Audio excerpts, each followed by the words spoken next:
Hello friends, బాగున్నారా? నేను మీకు ఇవాళ రైస్ బియ్యంతో పకోడీలు చేసి చూపిస్తానండి. ఈ రైస్ నేను ఒక 4-5 గంటలు నానబెట్టానండి. నానబెట్టి ఇది శుభ్రంగా వాటర్ తీసేసి అందులో మీకు ఎంతమంది మెంబర్స్ని బట్టి నానబెట్టుకోండి. నేను ఒక గ్లాసు నానబెట్టాను.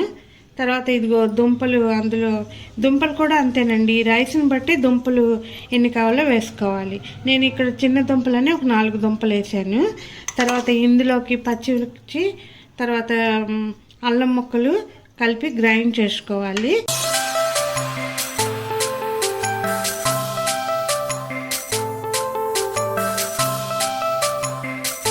వాటర్ అండి ఇందులో కొంచెమే వేస్తారు, ఒక 2 స్పూన్, లేకపోతే పకోడీలు సరిగ్గా రావు, ఒక 2 స్పూన్లు వేస్తారు అంతే, 2-3 స్పూన్లు.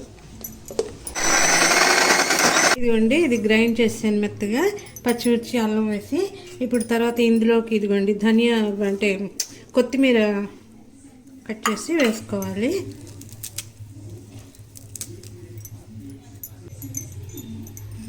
జీలకర్ర కొంచెం వేస్తున్నాను. మనకి టేస్ట్ తగినట్టు సాల్ట్ వేసుకోవాలండి. కారం కొంచెం, పచ్చిమిరకాయలు వేసాం కదా అందుకని కారం కొంచెం. ఇదిగోండి, ఇవన్నీ వేసాక కలబెట్టి మూత పెట్టి ఒక 10 నిమిషాలు ఉంచుకోవాలి. మీరు ఒకటి మట్టుకు గుర్తుంచుకోండి, ఇది గ్రైండ్ చేస్తున్నప్పుడు మట్టుకు వాటర్ వేయకూడదు. ఒక స్పూను 2 స్పూన్లు అంతే, లేకపోతే మీకు బ్యాటర్ పలుచగా ఎత్తే మళ్ళీ పకోడీలు రావన్నమాట. ఇదిగోండి, అది ఒక 10 మినిట్స్ అయినప్పటికీ మనం చట్నీ తయారు చేసుకుందాం అండి. ఇదిగో కొత్తిమీర కొంచెం వేస్తున్నాను, అంటే వీటి కాడలతో సహా వేసిస్తున్నాను, బాగుంటుంది. తర్వాత ఇదిగో కరివేపాకు వేస్తున్నాను, అల్లం ముక్కలు కొంచెం వేస్తున్నాను. ఇదిగోండి, ఇవి వేరుశనగపప్పు కొంచెం ఫ్రై చేసి తొక్కు తీసానండి, అవి కొంచెం వేస్తున్నాను. జీలకర్ర కొంచెం వేసుకోవాలి. ఇదిగోండి, సాల్ట్ కొంచెం వేసుకోవాలి. తర్వాత లెమన్ జ్యూస్ చక్క మెత్తగా గ్రైండ్ చేసుకోవాలండి. మంచి చట్నీ రెడీ అవుతుంది. ఇదిగోండి, ఇది 10 నిమిషాలు అయిపోయింది. ఇందులో ఈనో కానీ సోడా కానీ ఏమి వేసుకోక్కర్లేదండి, అలాగే మామూలుగానే బాగుంటుంది. ఇదిగోండి, ఆయిల్ పెట్టాను, వేడైందో లేదో కొంచెం వేసుకుని చూడండి. పెయింటింగ్ ఏంటంటే మీరు వాటర్ ఎక్కువ వాడకూడదండి, వాటర్ వాడితే అది పలుచగా అయితే సరిగ్గా రావు.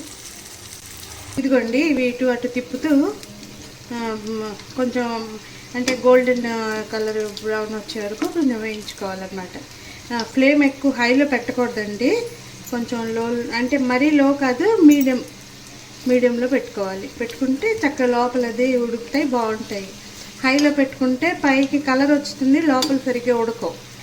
ఇదిగోండి, గోల్డెన్ బ్రౌన్ కలర్ వచ్చింది, ఇవి తీసుకోవాలి.